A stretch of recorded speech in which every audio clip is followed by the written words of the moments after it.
And welcome back. Well, a new study shows some good news about retirement. During the past 2 years, more Americans are prepared than before. Fidelity Investment says people are starting to save and invest more appropriately for their age. So John Sweeney is Executive Vice President of Fidelity. He joins us now with more on planning for our retirement. Good morning to you, John. Good morning, Tiffany. Thanks for having me. Thanks for having us here. How prepared are we as Americans? I think that gives a little positivity to potentially how prepared we're being. So a couple of years ago, we did a survey and we found that about 67% of Americans were on track to cover their essential expenses in retirement. The good news is when we did the survey again this year, we found that 76% of Americans were on track. And that's due to a couple of key factors. A, people are saving more. B, they're extending the time frame over which they're willing to work. They're willing to work until 65 or even 67. So those two steps are also great moves. And they're also changing their asset allocation.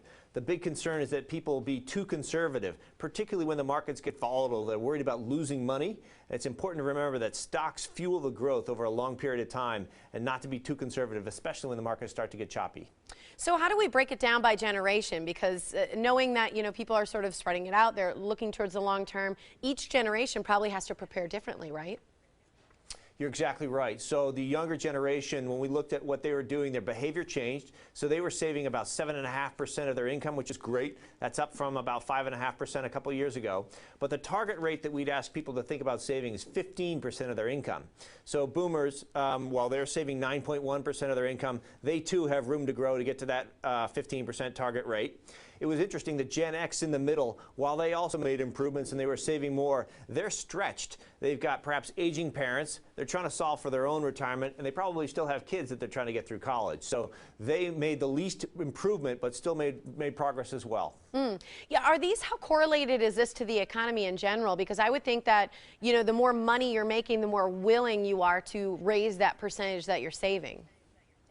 You're exactly right. So if we saw somebody who got a raise last year, let's say they got a 2% raise, if they can actually put that money away and increase their savings rate by 2%, that's a huge impact on their retirement preparedness. Rather than expanding your lifestyle by 2% and getting a bigger car or a bigger home, try and think about putting that money away and keeping your expense structure where it is, or even starting to whittle away at your expenses. Can you pay down your mortgage? Can you reduce some of those discretionary expenses that you have today so that when you get to retirement, the monthly nut that you have to clear for those essential expenses is lower?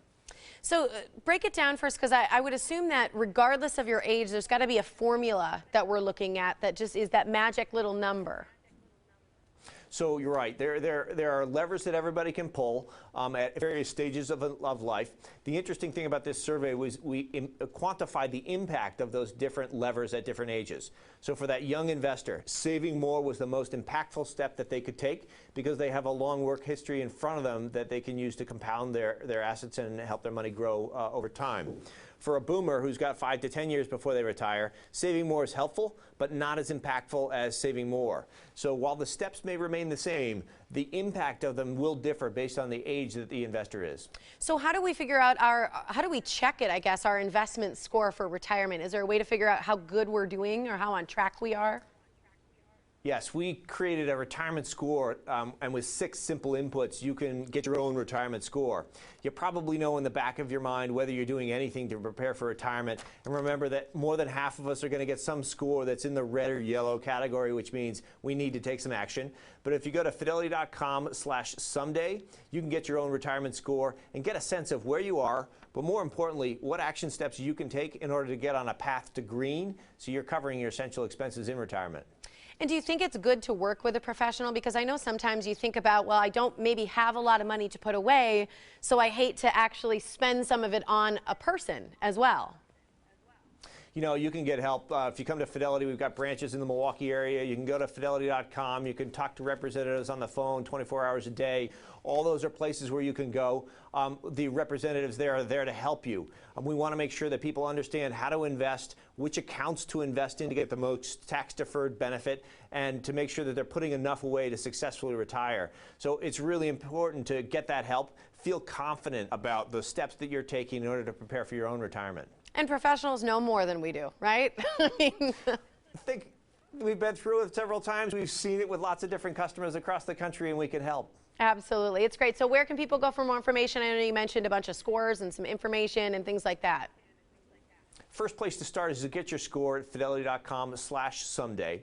Again, we got branches in the Milwaukee area. We've got fidelity.com, and you can call 1-800-FIDELITY. Get help in any of those formats. We find that people use all the different channels. Sometimes they explore on their own first, then they come in for an appointment at a branch, or they call a representative on the phone just to try and get that additional personal level of service that they need. It's great. Thanks so much helping us save for the future, John.